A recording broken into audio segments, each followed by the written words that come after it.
तृणाव्रत कौन है? काम। काम यानी कामनाएं, इच्छाएं, वासना, काम।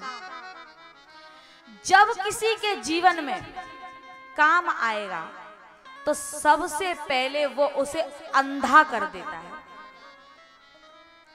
और जिस जगह पर वो था वहां से उठा करके और गलत जगह उठा करके पटक देता है। ये कामनाएं हम जहां हैं वहां से उठा करके हमें गलत जगह पटक देता है। ऊर्ध्वं गच्छन्ति सत्त्वस्था मध्ये तिष्ठन्ति राजसा जघन्य गुणवृत्तिस्था अधो गच्छन्ति तामसः। जब जीवन में रजोगुण तमोगुण यानी कामनाएं आ जाती हैं हमारे जीवन में, तब अच्छे पदों पर बैठा व्यक्ति भी, ऊंचाइयों पर बैठा हुआ व्यक्ति भी अधो यात्रा शुरू हो जाती है, उसकी अधोगति हो जाती है। तो ये काम क्या है? जब जीवन में हमारे काम आता है तो जहां हम हैं वहां से उठा करके कहीं और पटक देता है, लेकिन इतना अंधा कर देता है कि हमें ये भी नहीं समझ में आता कि हम कहां थे और कहां आ गए। ध्यायतो विषयान् पुंसः संगस्तेषु उपजायते संगात् संजायते कामः कामात् क्रोधो विजायते क्रोधात् भवति सम्मोहः सम्मोहात् स्मृतिविभ्रमः स्मृतिभ्रंशात् बुद्धिनाशो बुद्धिनाशात् प्रणश्यति।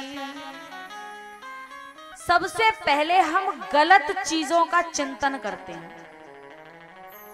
या तो हमने कुछ गलत दृश्य देखा या गलत सुना, इसलिए कहते हैं ना गलत देखना चाहिए ना सुनना चाहिए, क्योंकि गलत देखेंगे सुनेंगे तो फिर उसका चिंतन भी होगा। तो पहले हम गलत चिंतन करते हैं। ध्यायतो विषयान् पुंसः संगस्तेषु उपजायते। गलत संग के कारण जब हम गलत लोगों का संग करेंगे तो फिर गलत विचार भी आएंगे,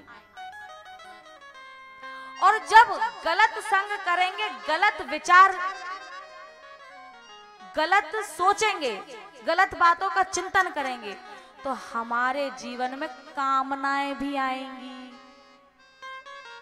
और जब कामनाओं की पूर्ति नहीं होगी, जब हमारे कामनाओं की पूर्ति नहीं होगी तो फिर क्रोध भी आएगा, और जब क्रोध आएगा तो फिर बुद्धि उल्टी हो जाएगी।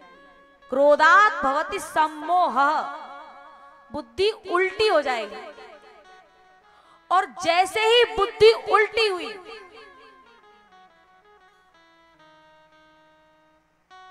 तो हमारा चिंतन का विषय भी उल्टा हो जाएगा, भ्रमित हो जाएंगे। क्या सच है क्या गलत है ये बात समझ में नहीं आएगी। स्मृति विभ्रम, और जैसे ही स्मृति हमारी भ्रमित हुई वैसे ही हमारी बुद्धि का नाश हो जाएगा, और जैसे ही बुद्धि का नाश हुआ तो सब साफ, हर चीज का नाश, स्वयं का नाश। स्मृति भ्रंशात् बुद्धिनाशो बुद्धिनाशात् प्रणश्यति। तो जब जीवन में काम आएगा तो क्या होगा? वो अंधा कर देगा। भैयाओं, तृणाव्रत का भी भगवान ने उद्धार किया।